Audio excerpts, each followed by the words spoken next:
You will. The problem with this exercise is, yeah, you're getting into personal space, and it's really hard to go ahead, try it on me.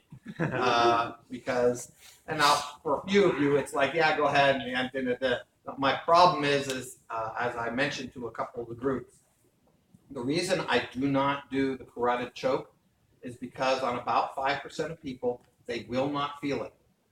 They'll hit the floor unconscious, but they'll swear up and down, didn't feel a thing. So without the nerve sheath over the carotid artery, you'll have these people. So when we're practicing chokes, you should always have the hands up like this, and then you practice the chokes. If the hand starts going down, you release. Okay? Now, I've seen people just go all the way to the floor. Okay? Sorry, it's just the way it is. And so you have to be a little careful with how you do it. But nonetheless, chin down, shoulders up. Very important. Any questions on the 3 areas we've attacked so far, which is the Zorro, the wrist, and collarbone area? Everybody's okay?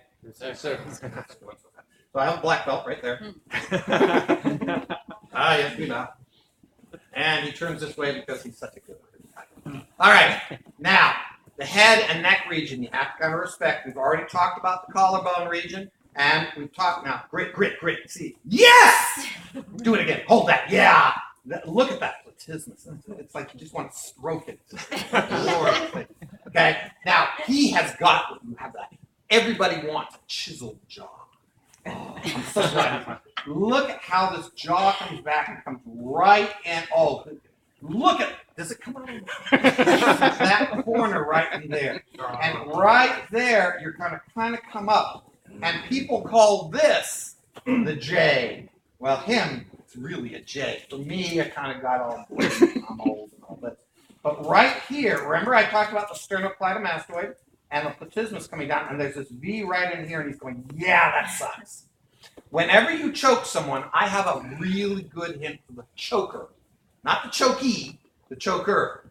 Never, ever stand with a partner and go, does this hurt? Why? Because when he goes down, he will knee you in the groin. The number of times I've had somebody go, does this hurt? Bam!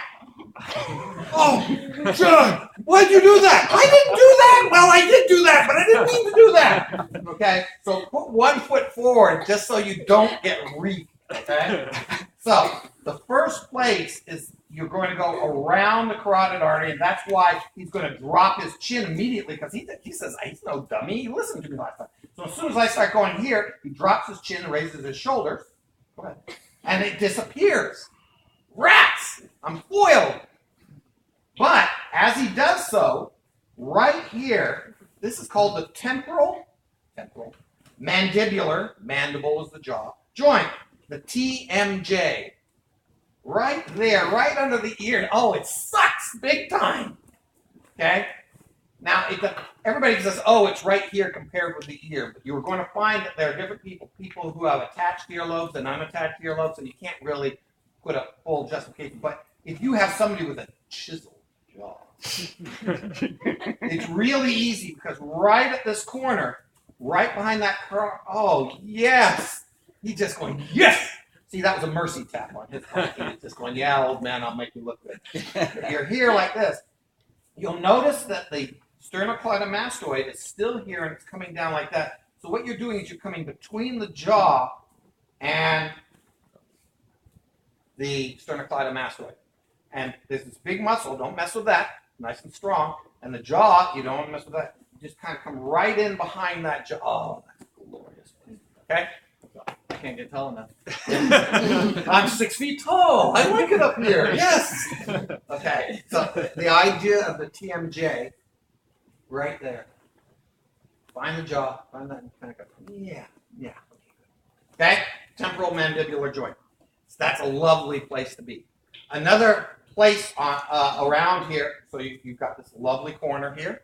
Is you'll find that there are people who will play with the nose, for example, and the nose is really a funny one. What you do is you come right there, look at a jaw, look at a skull, and you have this wonderful skull, but you never have the snish.